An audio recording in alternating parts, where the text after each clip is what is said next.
The Amen break is easily argued as one of the most influential pieces of music to ever inspire electronic music producers, becoming the backbone of whole genres such as drum and bass and jungle. But what if I told you that something even more influential was happening right now? The Amen break, recorded to vinyl in 1969, was later found and popularized by Breakbeat Lou, a hip-hop DJ from the Bronx in the 80s, only to later become digitized to become used by modern producers in their digital audio workstations. So what if a piece of technology existed that meant that something as influential as the Amen break didn't need 30 to 40 years to reach its peak? What if something could be ripped up and sampled immediately by millions around the world to have a similar cultural impact almost immediately? I want to talk about 3 major modern musical cultural events that we are living through right now and you might not have even noticed. 2008, FL Studio appears on the Pirate Bay. This date is not precise, as it's not like the Pirate Bay keeps the historical record, but through my personal anecdotal experience of torrenting FL Studio in 2008, it'll do. From 2010 to 2012, we experienced a gigantic explosion of the dubstep genre, kicked off in part by Skrillex's Scary Monsters and Nice Sprites, where many young producers were inspired to try their own hand at creating similar sounds and music, including me. Here is a clip of me playing out at DEF CON in 2012 with a set filled with tracks with YT2MP3 in the title.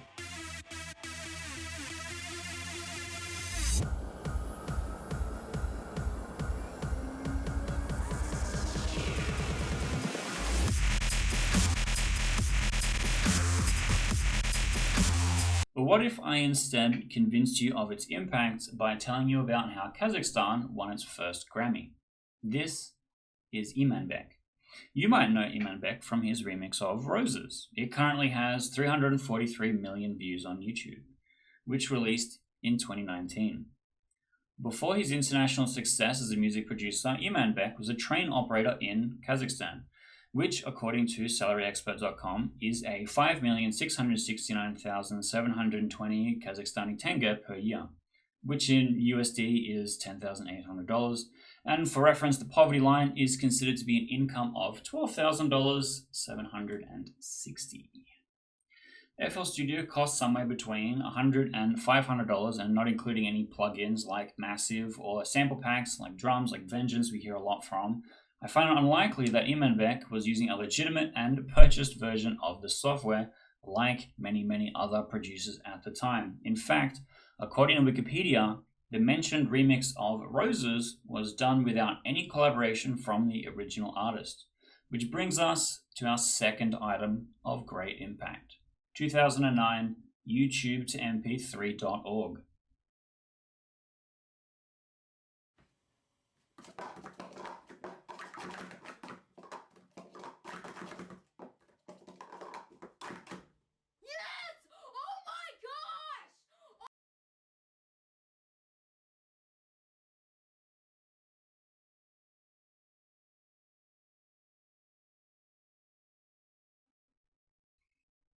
Shit. Look, YouTube rip sites haven't aged the best since 2009, but the impact of the first one's release was legendary. To this day, YouTube exists as a huge deposit of audio waiting to be sampled, from trailers of movies to Dracula Flow, who, when I asked if he was okay with thousands of artists sampling his bars, he had this to say. This shit ain't nothing to me, man. And fair enough. YouTube to MP3 became such a powerful tool for instantly having access to medium quality recordings of nearly everything, especially since services such as Splice didn't release until 2015. And so for Imanbek to have been able to remix Roses, the first third of the YouTube video features a pretty clean vocal cut, and he could have just EQ'd the rest out. But what if you didn't have to spend the time making low quality, messy cuts from audio files ripped from the internet?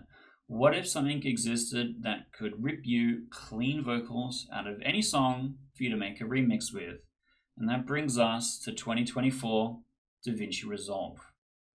DaVinci Resolve released a feature in their video editing software earlier this year that allows you to separate any audio file into separate pieces for bass, guitar, drums, vocals, and other sound effects. This feature has already, in the short time of its availability, resulted in a huge increase in uploads of songs using ripped vocals from popular hits. Chappell Roan and Britney Spears suddenly seeing a lot of time in the sun when they don't strike me as the types to hand out stamps to a random Death Step producer. To give you an example, I'm going to show off the ripped audio vocals from Get Jinxed, where I beatbox the Amen break underneath to avoid copyright detection. Wanna join me, come and play, but I might shoot you in your face. Bombs and bullets will do the trick.